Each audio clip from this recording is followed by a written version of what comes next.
Hello, everyone. Welcome to Battle Language. I'm Jack Rita with Future Pastimes, and my guest today is Chris Larr, who is also known as Funky Grognard.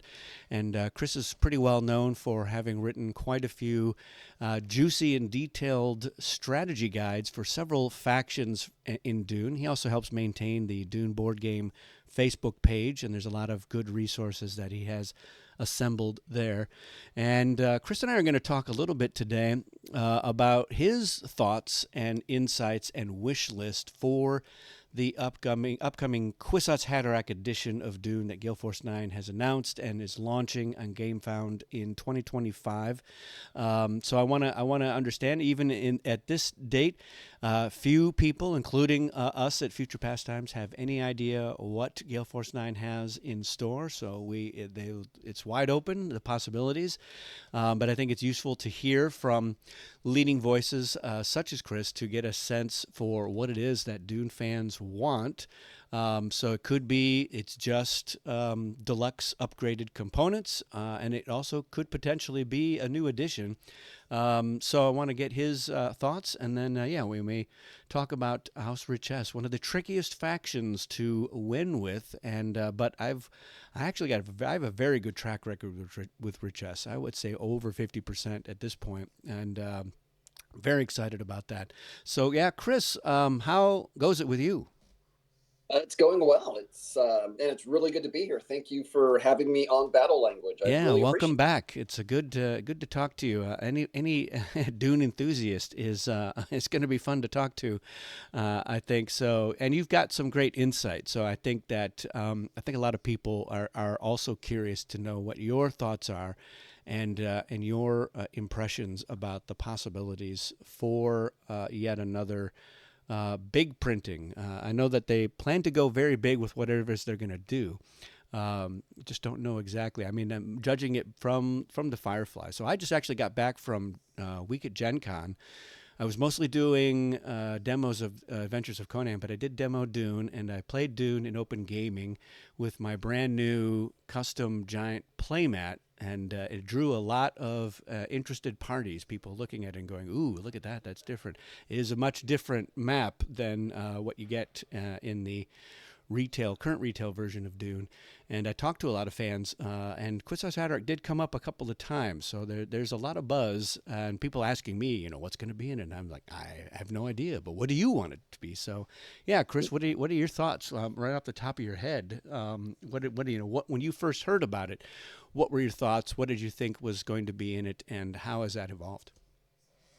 Well, when they first announced the Kwisatz Haderach edition was going to be released, and I still don't know really anything about it, but two things that were mentioned were new forces in the game and new ways to play. A lot of people talk about wanting a solo mode, which I think would be a terrible idea because Dune is a social game. It's a game about diplomacy and betrayal, and you can't do that by yourself. Um, but I think what I would like to see in it, kind of personally, I would like to see, of course, everyone talks about it, a storage solutions, a way to store all these components. Because the original game was fine with what it came with, but then when we started adding, six new factions and all those components and home worlds and discovery tokens, it just wasn't enough. So a way to store everything would be fantastic. Yeah, and I think that's definitely at the top of their list. It's one of the things that they did accomplish with their Firefly Deluxe Edition, which they had some copies of that at Gen Con, and they sold pretty well. And it's a big ass box, that's for sure. But it is designed to hold every expansion that they ever did for it, all of the promos that they ever put out, and it included new stuff. And a lot of the new stuff was actually fan designed content. There's a very thriving and active Firefly, the board game fan community that's adding and contributing more. And I think that is clearly true in the Dune community as well. There's a lot of homebrewing of factions and variants and different versions of existing materials. And so my expectation is that if nothing else, this is going to have a big box that's designed to hold everything. And I've seen quite a few. I've got a pretty good storage solution that I got from I think it's Calcared that does it's like a 3D printed Dune solution. I actually gave that to my daughter Solvi. She has everything. I've got more stuff and I've got oversized components, so my stuff doesn't really fit into that existing storage solution. So I've got a cobbled together one. But one of the things I do is I have like a little box that holds everything that goes with the faction, the homeworld, the leaders, all of the special cards or tokens, everything fits in that little box. And it's very handy for just hand out the boxes and go, everything you need is in there. And whatever we're not using, just leave in that box. And the box has a sticker of the faction, so it's easy to remember whose stuff goes where. And so I think, that is a must-have. It's got to help you to keep everything together so that you know where it is. And then, all the variants. You want the variants to have their easy to manage storage solution. And my hope is too that it also does include a little bit of bonus space for people's either their own custom upgrades or their own custom factions and variants and stuff that they've got in there. If there's like a little extra breathing room, as well as like this will fit sleeved cards. I'm sure some people sleeve all their cards. I don't sleeve a lot, but it's a lesson that they've learned as well. They have to account for both. So, yeah, I do sleeve my cards. This is probably one of the only games I sleeve just because I love the game so much and I want to get as much out of it as I can. But yeah, I do sleeve my cards, and so yeah, they would need to account for that. I got these little plastic boxes I bought at my friendly local gaming store, and it will accommodate sleeved cards, but I have to have like 6 of them to accommodate all the Dune cards and the leader cards, stronghold cards, treachery cards, and all of that. So having one system would be really nice. Yeah. I have some really nice plastic boxes that actually have artwork for the backs of the different decks. So I have a spice box, a treachery box, a trader box, and they don't fit sleeved cards. So it's lucky for me that I don't sleeve them, but I do understand. There's certain games where I have sleeved them. I sleeve my Firefly Misbehaving just because the cards are getting shuffled a lot because it is a deck building game, and the card quality on that, it's not the highest. It's not like the linen cards, so the edges we're going to get worn down a little bit. And I sleeve, I've got a lot of Magic the Gathering cards, and it's useful for them to be sleeved just because they don't always stay in your deck. You're sometimes playing them on other people, and you want to be like, that's my card, so don't take that. So that's basically it. But it's funny because the Firefly Misbehaving insert is perfectly fine if you don't sleeve the cards, but if you do, then the insert is utterly worthless. So, and we definitely heard from people who were complaining about that, and so I think from that point forward, Gale Force 9 has taken it upon themselves to ensure that any inserts that they do put out for their games can accommodate sleeved cards. So they're going to be mindful of that, I think, with this edition as well. And it's not that big. It's not like, oh no, sleeve, we've lost 30% of our storage space. It's pretty minor. And the size of the box that we're talking about, it doesn't have to be such a giant thing because I can fit. I've seen people fit just about everything. In fact, that Calcared insert, if you don't have giant oversized discovery tokens and on the crap that I have, it does all fit into that one box, but it's tight. It's tight, and if you've got anything extra, and I don't know that one does accommodate sleeve cards, so that's something else to think about. But yeah, I think a big box. I think that's going to be a given. What else? What else do you want to see in there, Chris? I would like to see a couple more things. I'd like to see is maybe different tokens, either 3D tokens or some kind of base where you can dial in the number of troops. So kind of like almost like a hero clicks kind of thing. I think that might be too much for the box, but maybe every faction has 2 or 3 of these, and you can click it when you have a lot of troops in a particular territory and It just makes it a little bit easier to manage, and you can dial up and down as you need to. And Interesting. I think So instead of having all the force tokens, you just have some kind of marker that has a number dialed. Is that what you're talking about? yes, yes. And they could make a lot of those. And, when you have maybe two or three troops here and there, you can just use the standard, standard little troop discs that we're familiar with. But when you're going to be putting in large amounts of forces, then you can dial.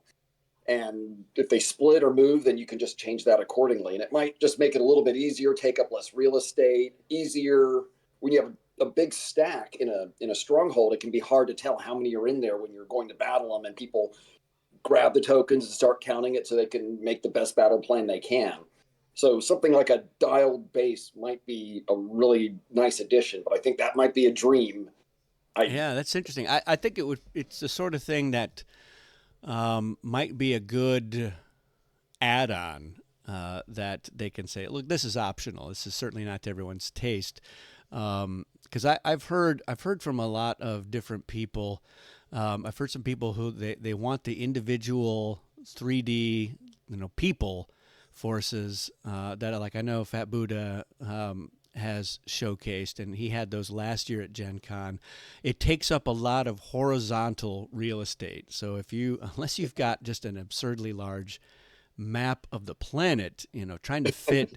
I'm trying to fit, six Fremen forces plus three Fedaykin and some Emperor forces, and maybe we have ECAS in there as well, and there's some advisors, and there's a terror token, and it's just like this doesn't fit. It just doesn't fit into these strongholds. And I've got make a these big really nice stackable inserts that they're nice, they don't fall down. It's generally pretty easy to tell. I keep them in stacks of up to 5, and I'm like, that's a 5 stack right there. But I can see some people wanting to have some kind of a mix where you get a 3D representation that does add a lot of flavor to the visuals of the game, and but you want to also have that ease of, at a glance, being able to say, all right, I see your strength there, I see what I need to bring in. So yeah, I can see that going either way, and maybe some kind of hybrid approach would be useful. Another thing I'd like to see, and once again, this might I'm going to assume there is going to be different art. I love the art in the original iteration and the current version of the game. I even like the weird French art that came out. Yeah. Uh, but I'd like to see him just do brand new art. And if I could have my way, I would like it to be a new interpretation. I don't want them to try to emulate, Timothy Chalamet and Austin Butler and just make characters look like the movie characters, although they'll probably go in that direction. But I'd like to see him just do a new take on all these characters and all these factions. I do too. I for me, because it feels like a celebration where you're really saying, here's yet another look for Dune. I mean, if I have any input on it, I'm gonna try to convince them to not emulate the movie, because I want it. I want it to be distinct, not only from the Dune Conquest or movie Dune edition, which is photographs, but it's the movie. But I want it to. I don't want it to have any confusion with Dune Imperium as well, which has gone the route of its art, but it's art inspired by the look of the movie.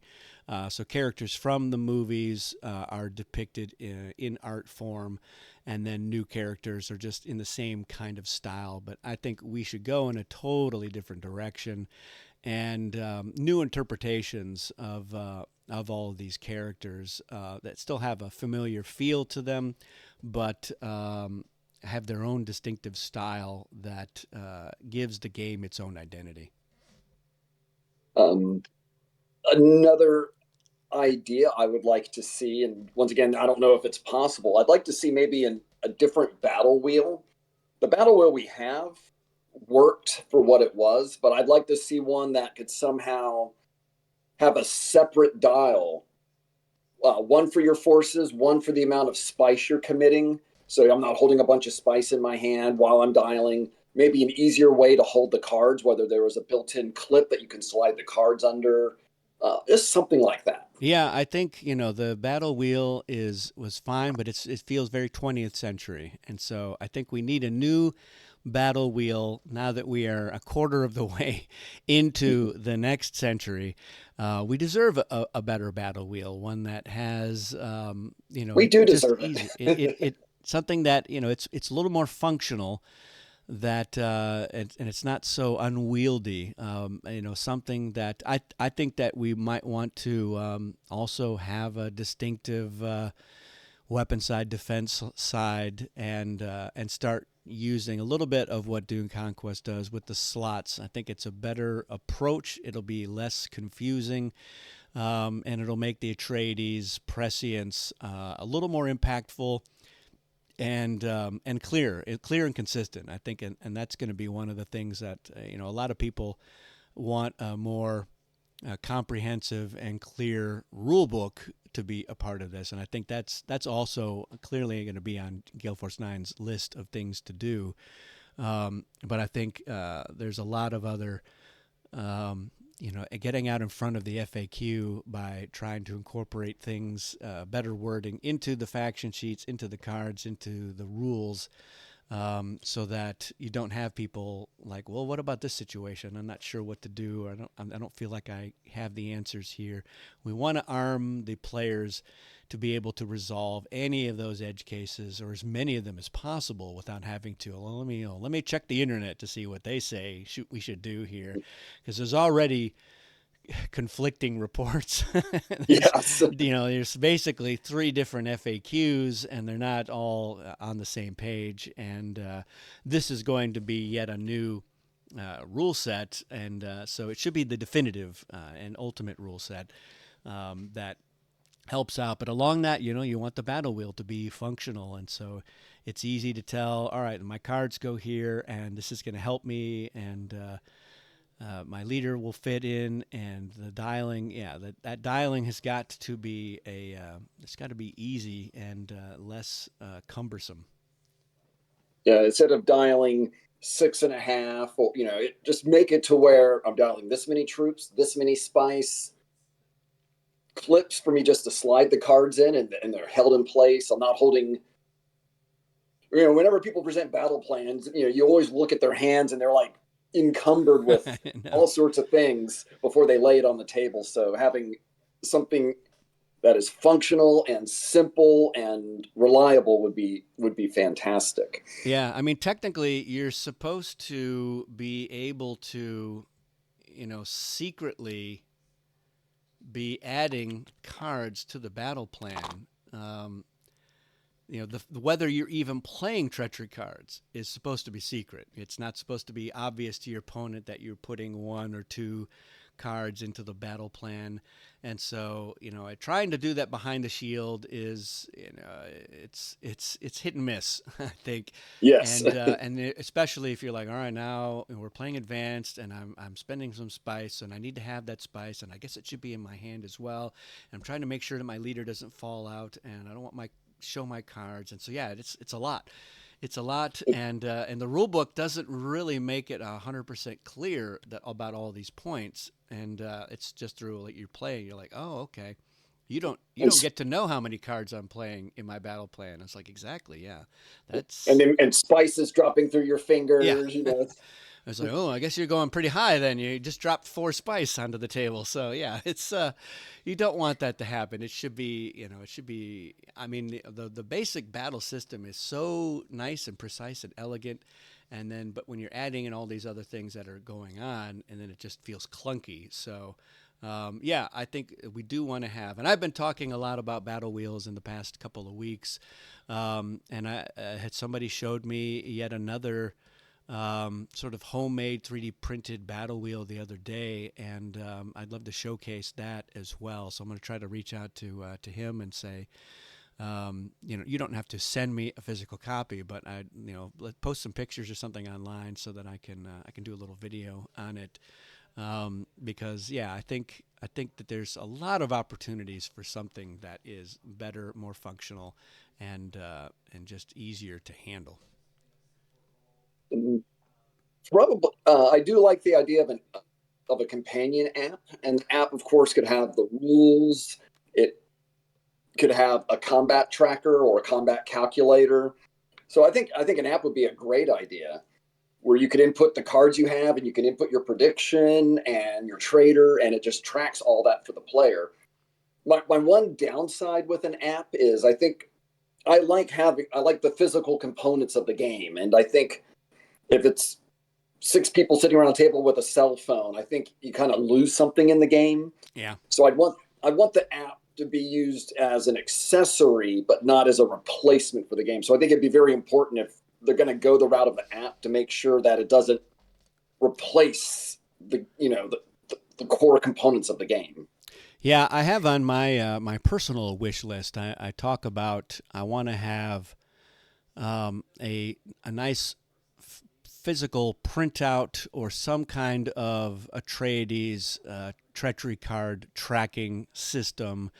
And I've got a couple of those that I've been playing around with in my physical games, but an app version of that as well. But I think it's important that you have for the people who are like, we want to eschew using any devices here at the table because it's very thematic for us to not rely on machines, and so we want to have a nice pen and paper version of it or something. I actually have been building a magnetic one, so Oh, that I've that's got a nice. little magnets of all the different types of cards, and I just have to get around to finishing doing it, but. Something like that. It seems like it would pretty a nice Lux thing to have a your Atreides tracking system so that that player can manage all of the information that they're privy to. Because normally, for me personally, I just go, well, I'm going to try to remember. And it doesn't ever really quite work out. But I'm like, I know that you've got a weapon. I think it's poison, but I'm just going to try to avoid fighting you altogether. And then if I have to, I'll just use the prescience to kind of verify what I already suspect, even though I should know that and be able to use my prescience a little more effectively. But that's kind of just how I've always done it. Is I just didn't want to bother with the cumbersome tracking of this and that. But other people I know will have like a whole whiteboard that they try to stash off to one side of the table, and they're Mm. keeping track of everything, or copious notes, which if it feel for me, it feels like paperwork, which I don't like to do, and so that's for me the one reason why I don't play Atreides that often is because I don't want to do the work and let somebody else do it. But if there was a nice elegant, like, oh, here's a nice cool way to do this, and it's official and it's part of the thing, and some people there are some online apps already that I know that some people can use, and maybe they do, but yeah, haven't happened for me. But there's I think a lot of opportunities for app-like features, just like the stuff that you've mentioned, and it's the sort of thing where we are now in the board gaming world. There are a lot more games that do have that digital crossover element to it. There's a lot of like the one night werewolf type things where the app runs part of the game for you so that you don't have to have a person doing that. Everyone can participate a little more directly, and some other games that are starting to use apps a little bit more. So it'll be interesting. I know if they do work on a like a solo mode app, or an app version of the game, like Dune Imperium now has. There may be that it's easy to have a side thing that helps track some stuff in the game, or it might just be that like we can only do one app and this is the one we're doing, so you're on your own for the other thing. I'll be interested to hear how that will unfold. Yeah, and one thing also I was reading just about the Kwisatz Haderach is they say, quote, contains brand new content with new forces joining the battle for spice. And I'm curious, when they say new forces, I'm assuming, and I hate to assume, that they're going to introduce some new factions. And I at first I thought, 12 factions, we're good with the factions, but it's always good to progress the game and innovate the game. And I know a lot of people are putting out their own homebrew factions. So Yeah. it would be really neat if there Well, was a means. I certainly don't feel like I'm violating anything by saying that there is another expansion that has been in the works, and it is being folded into the Kwisatz Haderach. Because when they did their announcement on GameFound, there was an interview that talked a little bit about it. They talked about how the Spice Harvest is going to finally be reimagined, and that's going to be part of it as well. But yeah, there's going to be some new material. I can't really go into any specifics about it, but yeah, Fair you're enough. probably not far off from your assumptions. But there are some extra surprises that are in this expansion that I think will blow people's minds, and it'll open up a whole new door of gameplay possibilities that a lot of people hadn't really considered before. But it'll really capture people's imaginations. So I am looking forward to that finally coming out and coming public, and I'm excited that they've agreed to do it. So it's nice that it'll be in there. What will be interesting is if they do an art overhaul for this edition, if they'll also have any of the new material offered in the classic style as well. Because I know that there's going to be some people who are like, well, I just want the new stuff, and I don't necessarily want to re-buy any of the old stuff. And so there will be, hopefully there will be opportunity for somebody to say, yeah, I want, if they're doing new art, I'm fine to get everything again, especially if there's any kind of updates to factions or to the gameplay in general. I think people will feel like, all right, yeah, I'm ready to invest in a new edition, and I'm going to get the new stuff as well. But there will definitely be people who are like, no, I've already spent a lot. I got the base game. I got the other 3 expansions.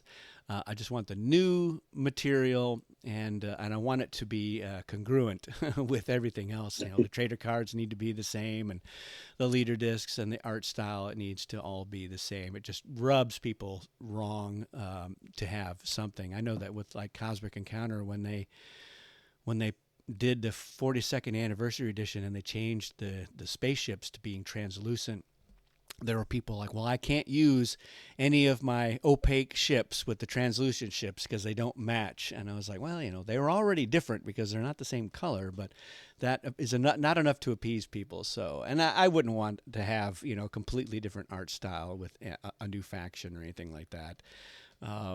So it would want that all to be the same style. But yeah, they will probably need to do it in both styles if they do a new art approach. So that'll be interesting. It'll be interesting to see how that plays out. And I for one, will enjoy having both. And I might go back and I'm forth. excited. So I'm looking forward to it sitting on my game shelf, and I'm looking forward to taking it off that shelf so I can actually play it with friends and family. So I can't wait. yeah, I think it's very exciting. I like speculating and doing the wish casting, but I'll be happy to finally just know one way or the other, and then I can manage my expectations moving forward. If I'm like, all right, they're definitely doing X and they're doing Y and they're doing Z, and I can go, great, let's make that the best version of it that it can be, and then go forward from there. Are there any kinds of rule or faction changes that you would either expect to see or hope to see, Chris Larr? Let me know. Honestly, right now the 12 factions that we have are perfect the way they are. I wouldn't change really any of them because it's so well balanced.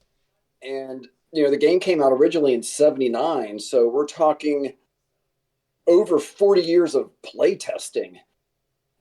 And so I think what we have is good the way it is.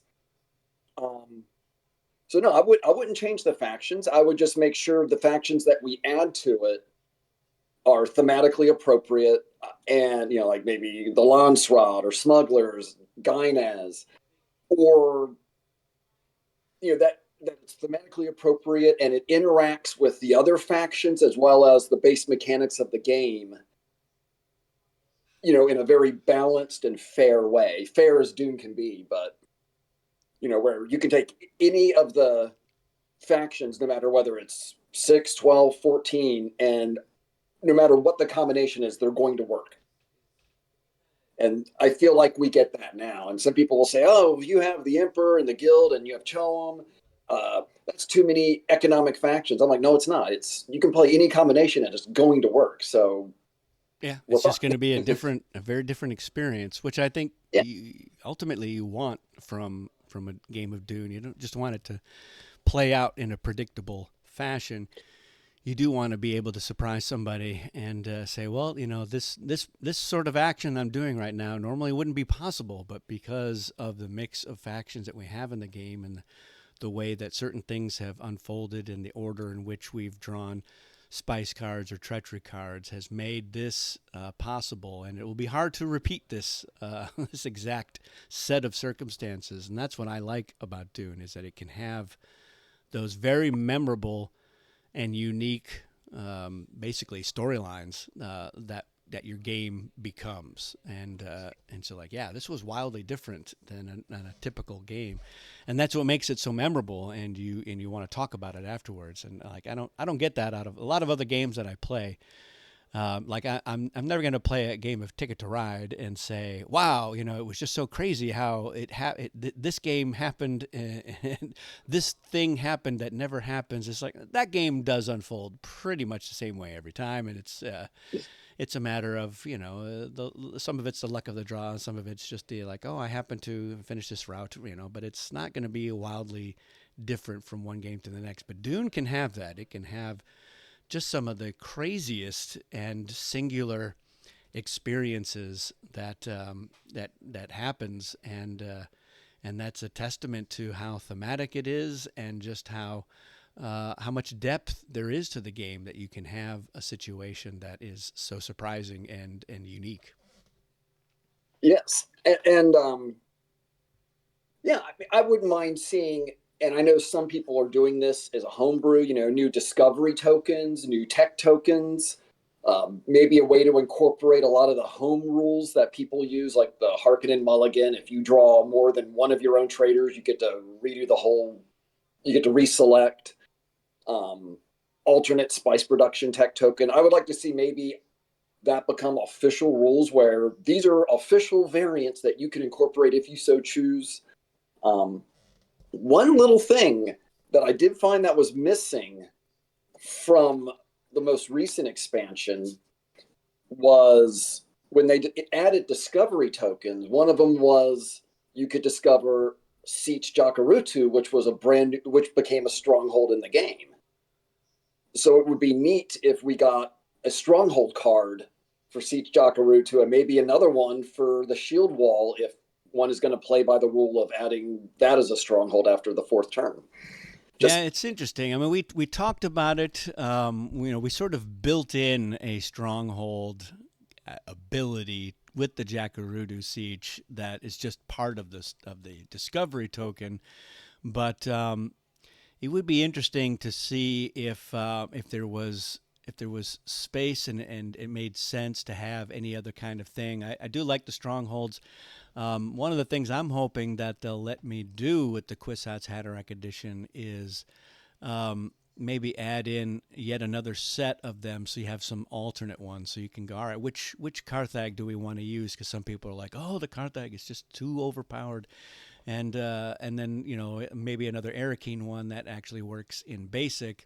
And in fact, I've designed one, and in fact, I have one in my set. I had it printed, so it would be nice to be able, like, here's like maybe a stretch goal or an unlock or some other thing. Is like, here's some new stronghold cards, and then we can say, yeah, here's a new one. I like the idea of a shield wall card, and I like I think the potential. Enough people at this point, Chris, have said, well, why isn't there a Jakarudu stronghold card? And I was like, because it already has an ability. But it's like, all right, you know what? Let's look at it. Let's look at making it a card, and adding that in there as well. I've also got a whole new set of leader skills, and my rereads of various Dune books. I keep finding things. I was like, oh, this would have been a good leader skill. I somehow missed it last time I read through this. And so I've got those as well. I think they make a good, like, hey, if we reach so much on the game found, or here's a thing for everyone who has pledged so far on day 10, which they did with the Conan one. They had a daily unlock, and it was all new stuff that they had me design just for the Game Found. It wasn't like they said, let's pull 10% of the content out of the base box and we'll add it in as a daily unlock and make it feel like we're adding new stuff. I mean, I had to design 100 new cards for that Game Found. So I look forward to the challenge, and I think some of the other future pastimes guys have got some thoughts as well about that sort of content. So yes, some new and additional stronghold cards, among other things. I think a couple of new tech tokens because a lot of people like the idea of additional tech tokens, and there certainly have been plenty of homebrew. So there's a few variants out there that I think could have some extra added in, and this sort of crowdfunding adventure is the perfect way to add that content in. And I think, yeah, make it the sort of thing that anybody who pledges on this, no matter what it is that you get, if you're just like, I just want the new stuff, or I just want the box, or I just want X, Y, or Z, I am going to be at least eligible to just get all this other stuff as well as part of that. That's the sort of thing that I think excites people to participate in a crowdfunding thing, is the stuff. I know that there will be people who are like, somehow I missed this. I didn't know anything about it. And now I just want that new Stronghold card. How do I get that? So my hope is that they will also have that available afterward as well. Anything that was exclusive. I'm fine with the idea of it was exclusive. You were exclusive in terms of you got it right away, and everyone else had to wait, until they released it as a thing on the Board Game Geek store, or as a promo or a giveaway at a convention or stuff like that. I think as long as they can make that stuff available, I don't want people who are like, yeah, I want this and I didn't get it, because I've been in that boat too. There's stuff for games that I love that I was like, yeah, somehow I missed this event or this whatever, or I couldn't go to Germany, so I never got that exclusive promo. Please release it in some form. At this point, I just print them myself, which I know that the publishers don't love. But, I am the target audience for expansions and promos and extras for games that I love. I collect everything. So I definitely want to make that available for the other people too. And I think we could have a lot of that stuff in there. And I love that everything that we've done so far for Dune has been very modular. It's easy to say, all right, let's use this, but we'll set those aside. And we've got some ideas for some ways of incorporating various variants and modules into a game that I think will excite people. It's part of that thing that I've been teasing you about of I can't wait till people know what I'm talking about, but that is a factor in it as well. So yeah, I think there's a lot of interesting stuff, and it's interesting for me to get your feedback on that, Chris. Did you want to shift gears here and talk a little bit about House Richese? Because you and I are part of a vocal minority who enjoy playing Richese and enjoy the challenge. I will be the first to admit that they are not the easiest faction to win with, especially on your own, just trying to get the 3 strongholds, because they have certain disadvantages that are entirely thematic. And some people have said, Jack, you didn't have to be so thematic with them. They're so poor, and but I was like, well, they've got their ways. They got a little bit of an emperor thing going on. They have a little bit of a guild thing going on. So they have their ways of working around their austerity.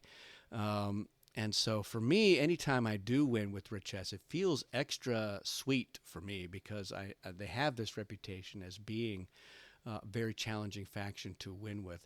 And I think they do make an attractive ally, especially for certain factions. So I've done quite a few Power Alliance videos, and Richese has popped up a few times, and they can be very effective. When we had Richese and Chom allied last year at Gen Con, it was quite formidable, and they just made a really good pair.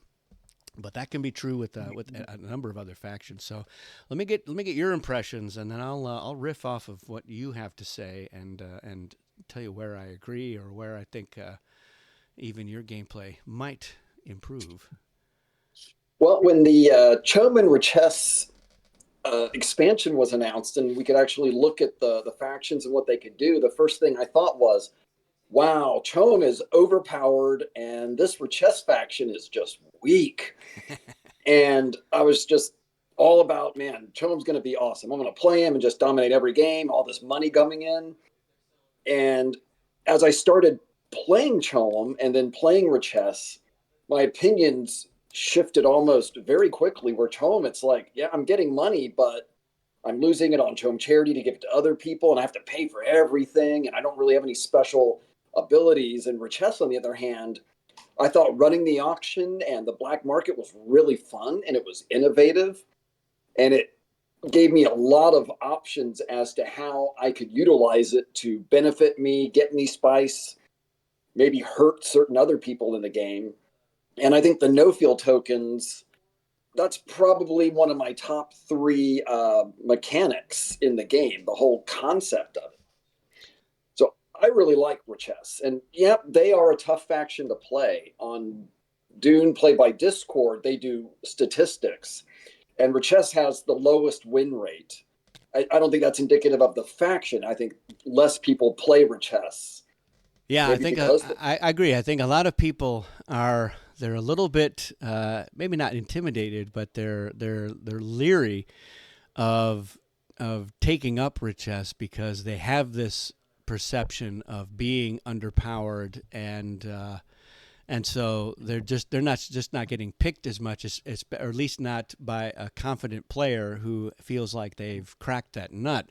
And I think that is one of the things that the strength of Richesse is really the strength of the player being able to assess and read the table and so knowing absolutely. which type of auction to do at any given time with specifically which card you sell, and that is critical. If you can figure that out, then you're going to get a lot of spice or a good amount of spice for your cards. You're going to influence the gameplay in a really interesting way with the cards that you put out, and the fact that those cards that are part of your normal auction, that is public. Everybody knows that so and so has the Samuda drug, or they know that they have, or and maybe they've forgotten, but they know who picked up the ornithopter, and they know who has the stone burner, for example, and so that's important. But the black market is also, if you're playing advanced, that black market element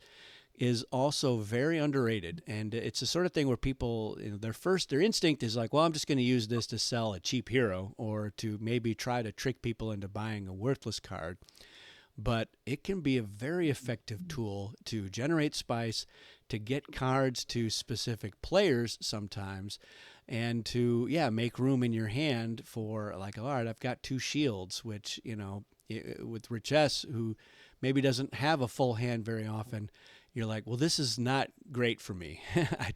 I like having a shield. Having two is just feels pointless. But maybe I can get a fair amount of spice for this shield, and then also we all know, or at least I know, who has that shield. And so that can be information. I sold a shield one time when I had a poison weapon, and so I was giving up my defense, but I was getting it to somebody that I hoped would end up using that shield at a time when I was going to have to fight them, and it did work out for me. And they were like, "You sold me that shield on purpose, didn't you?" And I was like, "I really did." And it's nice that you figured that out, but too late. And so there's a lot of things like that. And I think that the no field tokens too, like when they first came out, I heard from a lot of people who hadn't played it yet, but they were like, "Oh, it's only 3 and 5 and a 0, and like one of those note field tokens should have been like 10 or some absurd number." And I was like, no, that there's a reason why we settled with this, and it does make a lot more sense. And I know it does feel like, oh, I can only ever bring down 5 at a time. Well, yeah, you can only bring down 5 at a time for the price of 1. That's the first thing. I mean, you can ship normally like anybody else, but the fact that you can send 5 down for the price of 1, and you could send them straight into the desert, right onto a spice blow. You really can't underestimate that. That can be a very powerful effect. And that zero no field is my favorite one to use. I ship that into, I stir things up with the zero no field token so much, Chris, you wouldn't believe how much trouble I can cause with that token. Especially if I do have a cheap hero, I'm like, this is a completely zero stakes battle for me. But it's going to be painful for you because you have no idea. You have no idea what's coming at you.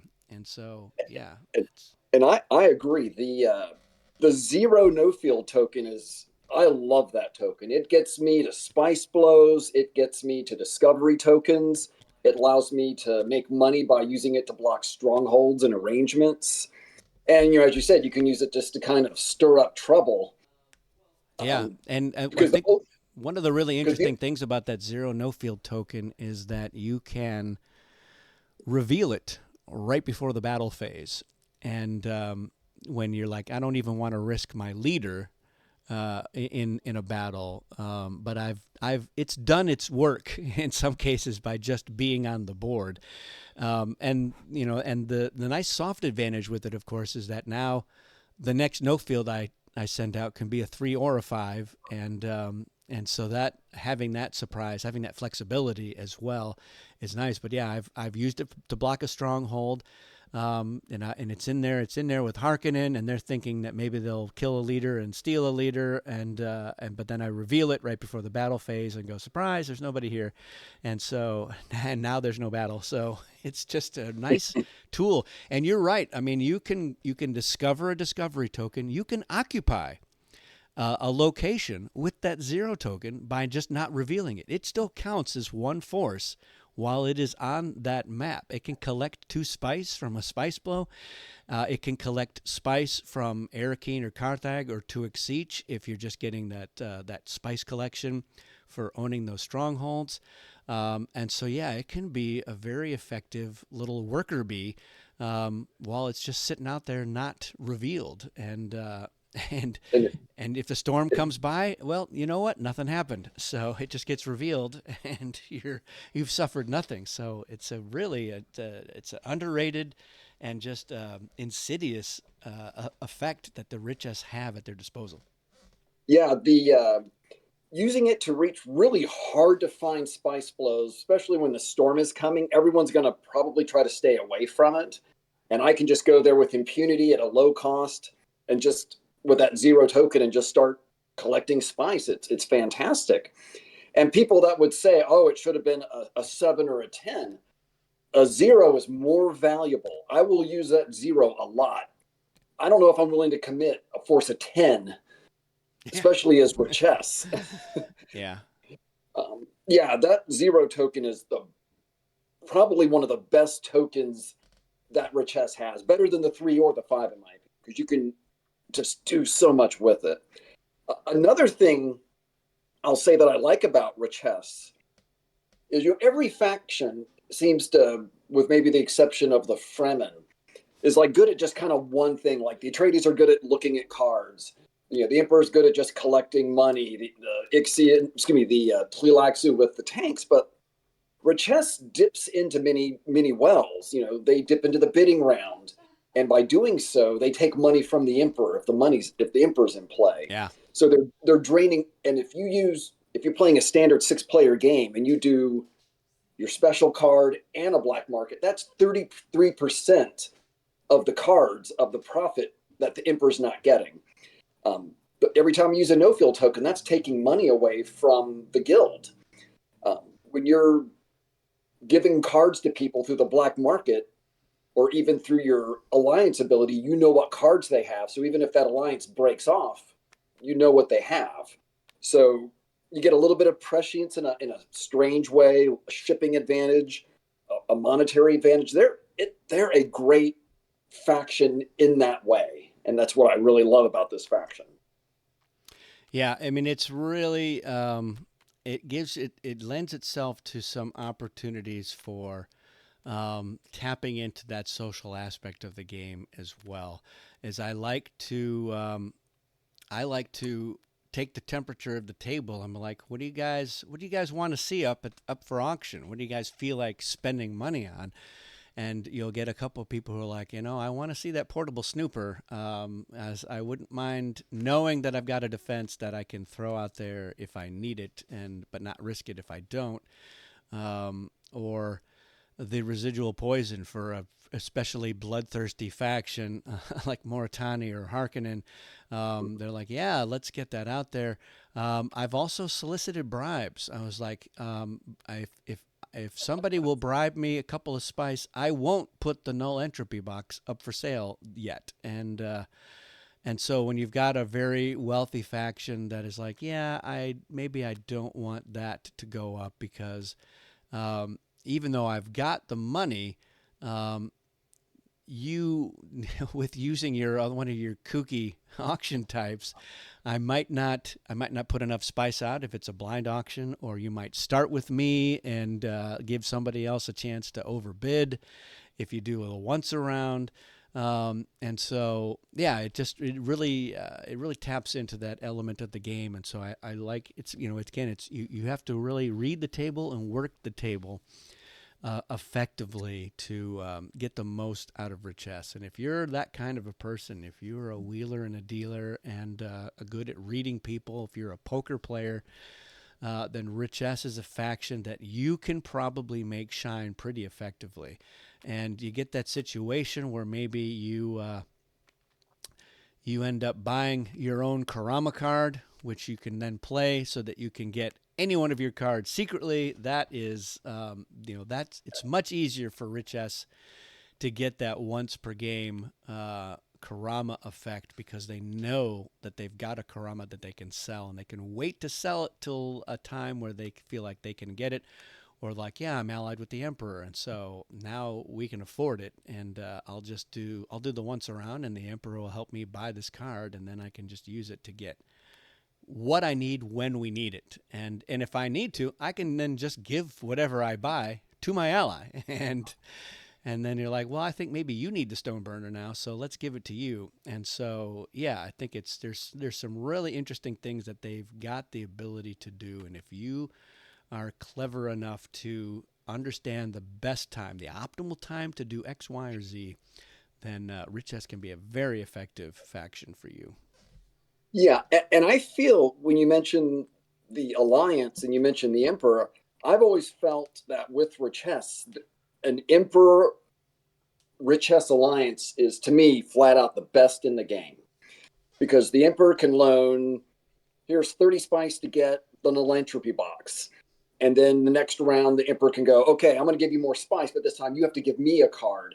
Yeah. So basically, you can go several rounds, if the game lasts that long, where you and your ally are just getting the best cards in the game, and then everyone else is getting maybe the starter cards, so like the shield snooper or an ornithopter.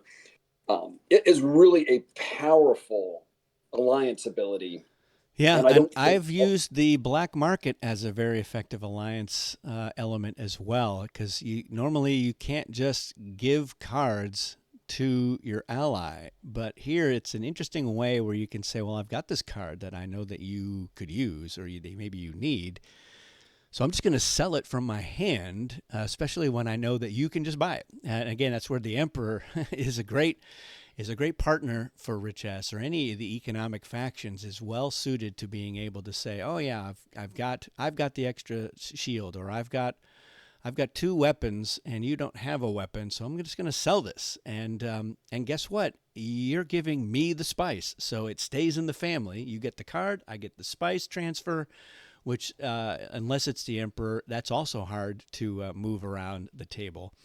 And so yeah, it's a nice, effective. It's underrated. Again, everyone is like, I'm just going to use it to sell, a green card, or a worthless card, that just to get it out. And while you certainly can do that, it's not the most effective use of the black market. And there's some sneaky things that you can do with that advantage. And it's not just about making money. It's about working that table. Yeah. And the minute Richesse sells a worthless card, in a black market and it's discovered, maybe the person that bought is like, oh, thanks for the worthless card. No one's going to want to buy those cards anymore.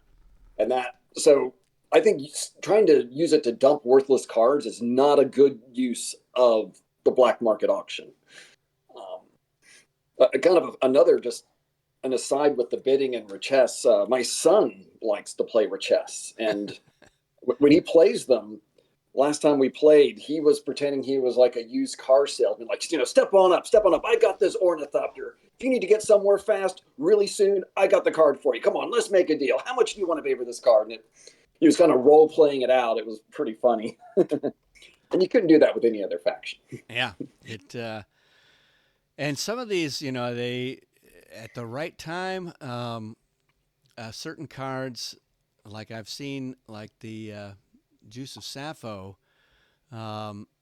which is, it's the card that lets you go first, or go last, or be considered the aggressor. And you get somebody who is like, all right, well, I'm looking at Storm Order right now, and that's a really useful card for me to have just based on what's going on here. And so I always pay attention to that when I'm the Richese, or they're in the game even, and I'll be like, all right, I'm looking at, who's going first, who's going last. The Harkonnen are going late, but if they've got Juice of Safo, then that's going to up the ante in any of the battles that they're in, because they don't necessarily have to dial as high. Yeah, so we need to be a little bit careful about what goes out for sale, and who gets what, and then you're just like, oh, they're doing this to get a lot of spice, and they are going to, and that a Richese is a dangerous faction. If they've got money to spend, then they've got a lot more options about a number of things. They're like, well, you know what? I think I am going to ship 10 guys down this time because I've got the money to burn. And so, whereas everyone up to that point was like only expecting Richese to ever ship 3 or 5 forces, so they're like, oh, we don't need to worry about them. And you're like, surprise, now you do. You have to worry about me because you foolishly let me get a good payout on one of these cards in this turn, and that might end up being used against you as well. So yeah, I think that's the thing. It's not obvious. It doesn't have the, with the voice, you're like, all right, any idiot can wield the voice pretty effectively. And, if you're the emperor, you're like, all right, I'm just getting the spice. I don't have to think about too much. I just, which is not entirely true, but you feel like, all right, that's easy. It's an easy faction to play because I'm just getting all this spice. But, a beginner's faction. Yeah, that's what everyone likes to think. But yeah, if you want to win, there is quite a bit of thinking you got to think about. All right, I don't necessarily want to send 12 forces into Habanya Siege because they're never leaving unless they're going to the tanks. They're just kind of stuck there. So maybe a smaller force, just because it is a little bit harder to get to. And maybe I need to be a little more smart about where I put my Sardaukar. Maybe I don't want to bunch them all up in one place because I can only revive one per turn. So yeah, there are some nuances to even a beginner's faction, quote unquote. And yeah, just Richese just has a little bit more of that. It's got a little more thinking and a little more careful consideration of like, which one of these no fields do I want to use right now? Where do I want to go? And turn order is going to play a part. How many spice blows are out there? Who's going after them? Where's the storm? All these things are factors to consider for all of your moves, and which is true of all factions, but I think it's probably even more true of Richese because you are, at least for the first couple of rounds, you are trying to be very conservative with your spice. You don't want to spend too much on this or that or the other thing. So as long as you keep one spice for shipping, you can maybe get a good number of forces down. Maybe you put them in the polar sink just to start staging so that you have a larger force to bring to bear on a future turn. That's a strategy I like to use sometimes. And then, yeah, maybe I want to use that zero no field and start forcing, the factions that have a lot of forces in one place, 10 Atreides and Arakeen. Well, I send in the zero no field token and force Atreides to dial up some of those guys and start whittling them down so that we feel a little more even by turn 3, turn 4, stuff like that. So yeah, I think Yeah.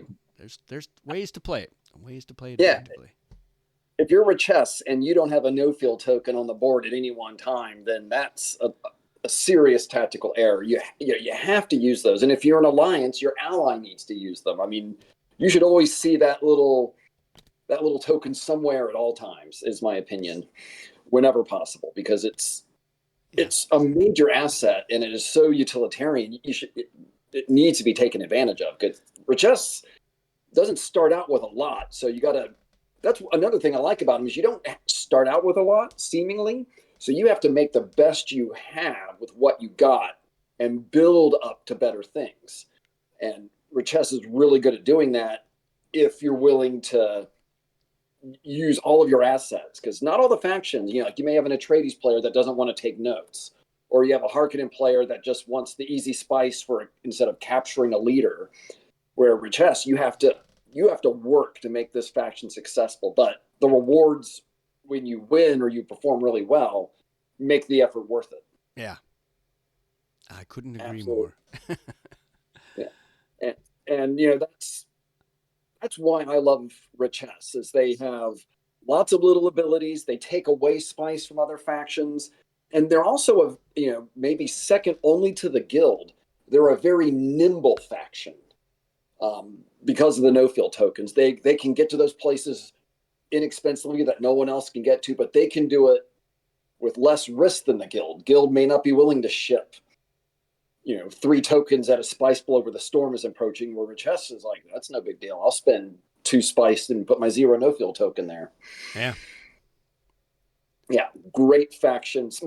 After the Emperor, my second favorite faction. Interesting. All right. Well, that is awesome. So, yeah, if you're watching this video, again, let us know your thoughts on what you want to see in the Kwisatz Haderach edition. I want to poll as many people as possible. Any thoughts that you might have on Richesse or any of the things that we discussed. And yeah, we will have Chris back on to talk about some other aspect of Dune because there's no shortage of topics. And he and I are both very opinionated on just about everything. So I enjoy talking to you, Chris, and I want to thank you for coming back on. And yeah, I'll have you back on again very soon. Yeah, last thoughts? Well, first and foremost, thank you for having me on Battle Language. I enjoyed it a lot. I enjoyed talking with you and talking about my personal favorite board game of all time, Dune. Yes. And, once again, with Dune, there is, fortune favors the bold in this game. You have to take risks, but make sure that you are as calculating as a Harkonnen when you take those risks. And that's probably my favorite piece of advice I like to give out is just you have to be shrewd, calculating, ruthless. Don't be afraid to screw over your friends, in the context of the game, not in real life, of course. And take the risks, but make them calculated, smart risks. Yeah. But no risk is 100% secure because you may think you have the laser gun and just a Karama and a truth trance and your best leaders, and the weakest faction can take you out just under the right circumstances. You're never secure in this game, and I love the tension and the feel of that. Ditto. I think it's the most thematic game ever designed, and yeah, let's get that Agreed. ranking up higher on Board Game Geek because it deserves all of the accolades, and it has stood the test of time and keeps going. So yeah, I'm looking forward to this new edition, whatever it entails, even if it's just a nice big box to hold it all. That will be just barely enough, but I think there's potential for lots of cool stuff, and there's gonna be some cool stuff even if they don't do anything else wacky with the edition. There's gonna be some great new material. So look forward to sharing that with people as we get closer to that launch early next year. And yeah, once I've got anything I can share, I will definitely share it. That's it for this one, everyone. Thanks for watching, and we'll see you again soon.